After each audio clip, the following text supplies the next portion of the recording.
He was born in 1942, in the middle of World War II in Gagliato, a town of 1,500 people, in the southern part of Italy. His father was in the army, and as a result, his mother had to do everything for the family. Having to make do with little is a point of reference he still uses today.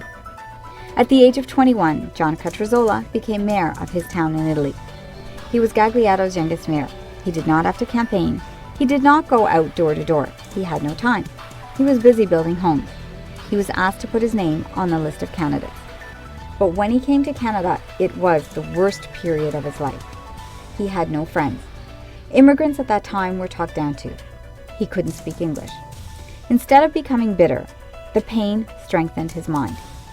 His first job here was as a construction mason, doing handyman work. Cutruzzola moved to the Brampton area in 1972. The legacy he wants to leave behind is a community with a sense of culture.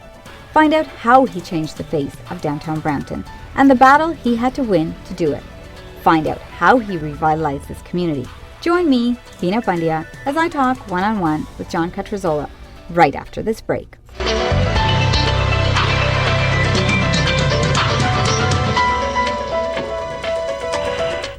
Welcome back to One-on-One. I'm your host, Bina Pandya, with John Cutruzzola. John, welcome to One-on-One. Thank you. It's always a pleasure, of course. Well, the pleasure is always ours to have you here. Thank you for inviting me. John, I understand you came here from Italy. How old were you when you came? I was 21. And before you came here, I also understand you were a mayor in Italy at the young age of 21? Actually, that was an interesting year. I was turned 21, and I got to be elected mayor. I don't want to make a big thing of it. And then in the same year, I came to Canada. Well, you have something in so common. I guess it wasn't paid very much. You have something in common with our mayor, Hazel McCallion, that you never campaigned in Italy either. No, of course. I was busy other things. So that time, I wasn't much concerned about becoming a mayor. But I was always interested in the community. As always, as a young man, I was obviously people noticed the enthusiasm and my feeling about the community. Well, what brought you to Canada? I don't know. I think it was a time that if you were especially in the south of Italy, but throughout Europe, I think, but especially in Italy, it was a time when all the friends or young people were going somewhere. And it doesn't matter, how good it was or bad it was. It's just that there was this movement in the 60s where we all were restless, and nobody was comfortable, especially the young people. And when to go somewhere, it didn't seem to be any hope of advancing your life, and especially in a small town in the south of Italy that was even more so. So I think all of us, at that age, wanted to go somewhere. What was your first reaction when you came to Canada? When I got here, yes. It was a shock. Not the same as Italy. No, of course it was a shock in many ways. I had always a certain enthusiasm for Canada. I read about it. I had, my family had long ties to Canada, especially since the turn of the century. I had uncles, my grandfather, and I think they were here working on the railroad. They were talking about places like Timmins and South Porcupine and Croton Lake and Montreal once in a while. I was familiar with a good part of Canada. And I chose that a lot of the people, friends, were coming to Canada, so I came here. And frankly, I was shocked in the sense of like many did, is because it was a difference. It was a different culture, it was a different climate. So what did you do when you first came here? You obviously didn't speak English. I cried a lot. At least you're honest. Yes, I cried a lot in private, and a time, you had to deal with the. How did you overcome the language barrier, though? Well, I think I came because the day after I arrived, I hopped on a streetcar with about a road map of Toronto. I went on a streetcar and I went to a Central Technical School in Harvard, and enrolled into English classes. And I attended English classes for 16 years after that, and that's the only way I knew how to overcome the English, the language barrier. and to me was very important. Were there any other challenges you faced as an immigrant coming here, especially a young Of course male? there were. I mean, you're young, and you don't have your friends. Yes. You don't know anybody. Don't have any connections for employment, for work. It's a lot of uncertainty. You don't. You're not. You're still an immigrant, fresh, with very little knowledge of anything. How did you support yourself? I mean, obviously you need money too. Look for work. I started working construction, and about 3 days after I was here. And one of the things that was a difference from today, there was absolutely no agency or assistance for immigrants whatsoever. No welcome wagon. You're on your own. You're just absolutely on your own. And that was the way it was, and you don't even question. You came. It was your decision, and you deal with it. So I, like many others, especially Italians, looked for work in construction. I had a good training because I did technical school and did apprenticeship. Right. While I was doing art school, I was doing all these other things. So I had a very intense, teenage time. I work, I study, I work. I did by correspondence. So I had a good preparation overall, but it wasn't easy to apply because of the language. So I just worked in construction. What was the key factor, the main reason why you stayed here? Because you could have packed up, you could have gone back. Believe me, many times I wanted to do that. I wanted to just go back.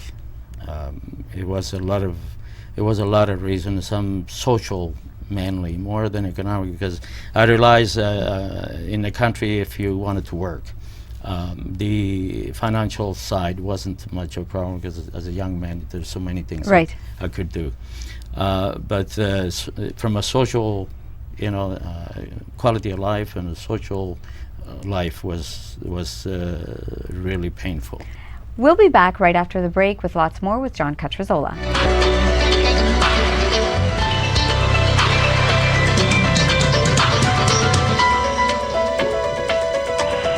Welcome back to One-on-One with John Cutruzzola. John, you worked very hard as a young Italian immigrant coming here. All right? You achieved success. You had a lot of roadblocks, but you also had a vision. What sort of vision did you have as a young man? Well, I think, the constant vision to me was to contribute, to do some. I was hoping to be a person that I could do something, that I could change something. A lot of the things that I wanted to do, the most important was that I could make some changes. And some of the things that I felt they were not just, I always had a problem. It was the carelessness of or the casual approach from a general. The people are concerned with the self's, well-being, and not so much interest on how that well-being is generated. I had always a question, that we all want to do better. We all want to work. We all want, but very few dedicate any of their life to say how we're going to make that happen. What can we manage? What can we do so that we secure that kind of stability in a community, in a city, in a country? Well, you started that very young. I believe like in the early 1960s, in particular like the Yorkville area in Toronto, you convinced residents to turn it into a cultural center. Did people accept that idea very easily, or was it a hard concept? The idea was easy because I've been lucky. People seem to have a certain amount of trust in some of the ideal they express. The idea was easy to sell in practically on everything that I done in my life, the little that I could. But getting it done is the hard part. When the people have to then, come up with a hard decision with the resources, with political choices. It comes what involves in doing things. There's the economical side, right? But then one important thing is the political and situation side. As small as it seems, or easy as it seems, there is everything that involves it changes, spatially changes. Well, you went on from there, and how did you come up with forming the construction company you have in Zola Construction? As I said, I decided that you gotta be self-supporting. You have to earn some living. Right. I could do art. I like music. I did study music as a teenage.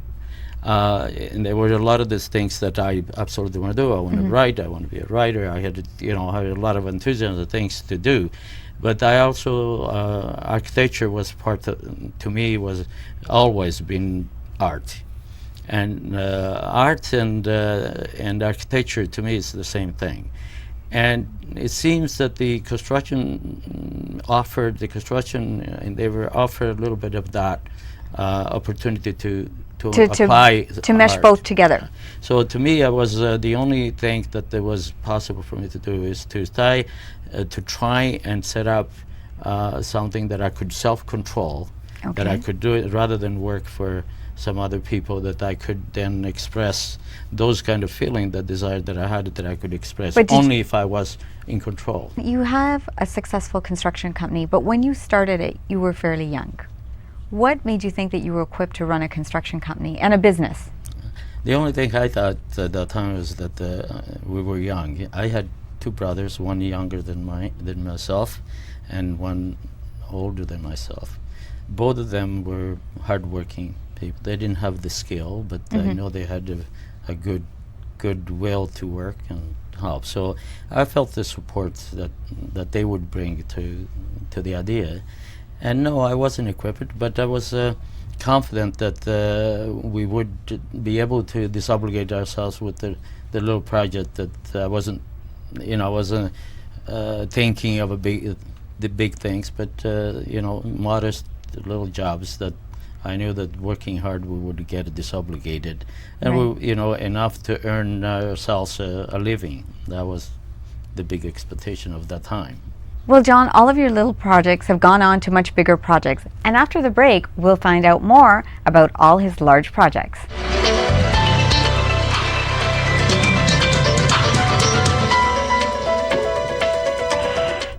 Welcome back to One-on-One with John Cutruzzola. John, you moved to Brampton in 1972, I believe? Right. What made you shift out here? I don't know. I think destiny.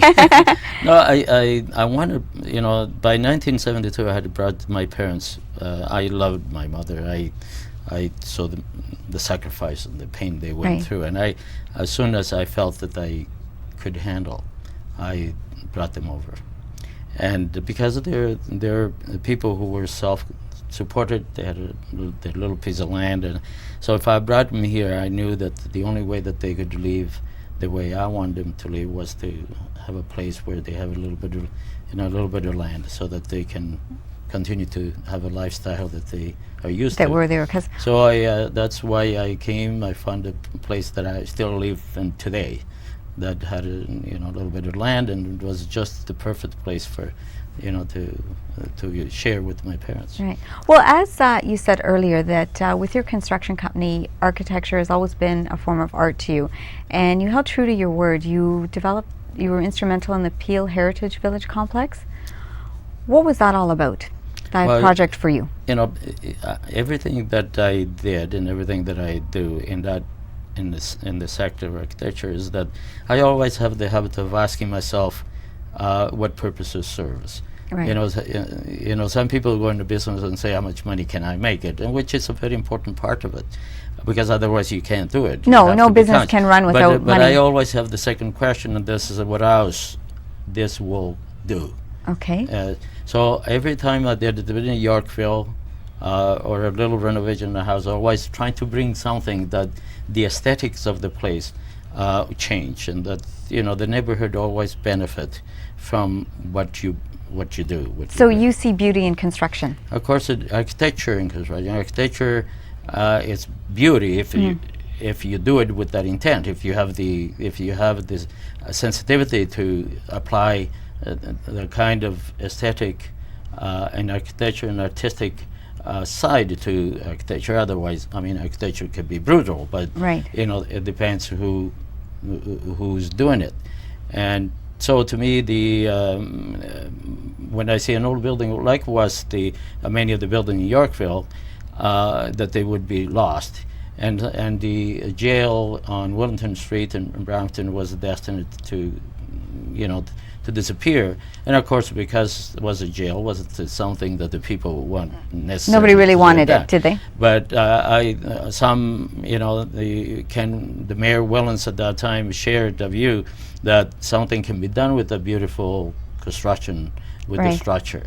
And I thought that certainly the fact that there was a jail is one thing, but the structure and the beauty in the blocks of stone that they were hand carved, and put in such a beautiful way today, still warm materials that were a symbol of the time of Canada.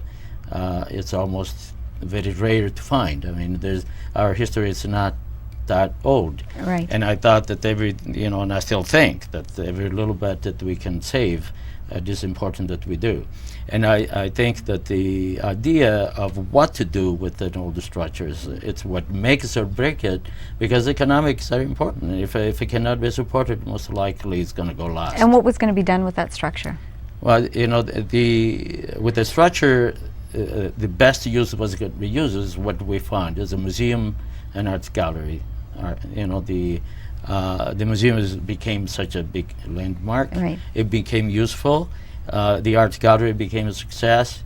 It's a success from an aesthetic point of view for the city and the region, as well as, of course, it's a useful application of a building that will support the economic side of it. Right. So I think the opportunity when it comes has to be retained. It has to be taken serious and to preserve, like we're doing today. We have the Dominion building, and right a block up from the art gallery, which it's over the years been beat up and neglected. And to me, it's a pride. Today we're working for a year now to restore it and to make it into, again, to a splendor of landmark that was. Well, John, you've done so much for the city, and right after the break, we'll find out just what John has accomplished.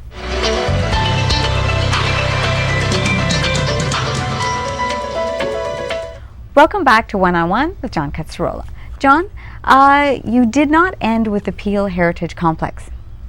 Brampton City Hall was also a project of yours. That was the beginning. The Museum and Art Gallery, I think that was the beginning. I think that was such important project in the sense that it set out a little bit of a credibility for myself. Right. And also served as a demonstration that, you can actually do things artistically and make beautiful. them successful. Beautiful. So it came the opportunity of the City Hall competition.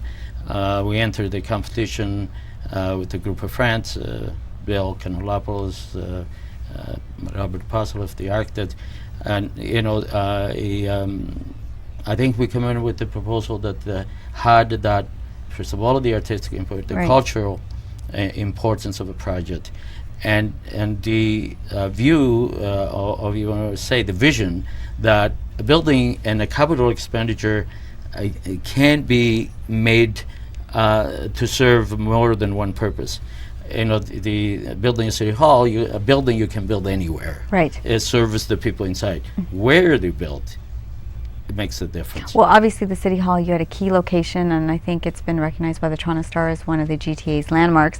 How do you feel knowing all that? Very proud, and the fact vindicated, because there was a tremendous amount of controversy. It was a very hard process. We went through a lot of hard time to be able to, at the end, being able to do the project. And I think it's a tremendous pride to see it successful. Well, John, you're not only a successful businessman, you don't only have a successful company, you also give back to the city in so many ways. You're an artist, your artwork is displayed, and you're very active in the community. What is the John Cutruzzola Fund? Well, I think a community, as I believe, is not just made by talking and by wanting. I think a community is a reflection of the people living in it. And I believe that we have those are at least those who can, and those who have ability, either in creative way or physical way, whatever we can do. We have an obligation to make our communities better. And is that what you're doing with the John Cutruzzola Fund? How does that help the community? Well, the Cutruzzola Fund is one of many things. Right. That, if you want to be known as a place of culture, a place of art, because I think without that you're nothing. It's a city. If you don't have a recognition for certain cultural things, you are nothing. And being nothing doesn't mean it's not that easy to accept the fact that the value of everything that we are, from who we are, what we dress, what our house, what's worth, our own worth, it's measured by the quality of the community you live in. Right. It's as simple as that.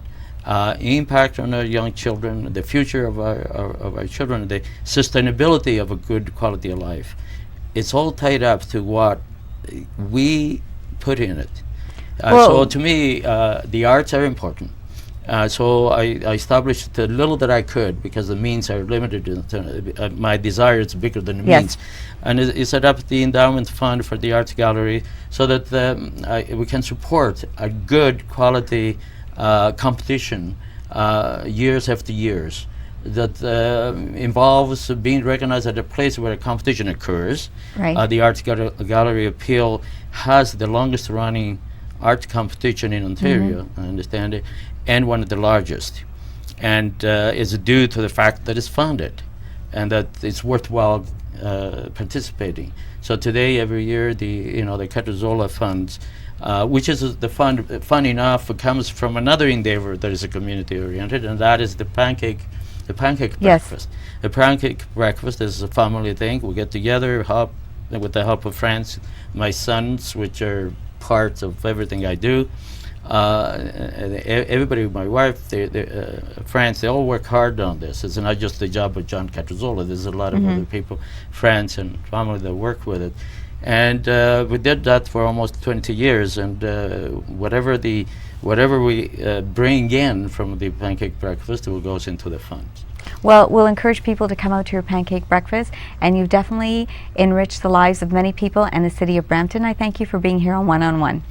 Thank you very much for having me here at any time. It's always a pleasure, and I thank you, Rogers, and all of you for thinking of me. That wraps up another episode of One on One. I hope to see you next time. Venus Clothing was provided by Nygaard. One on One was videotaped on location at Ethan Allen.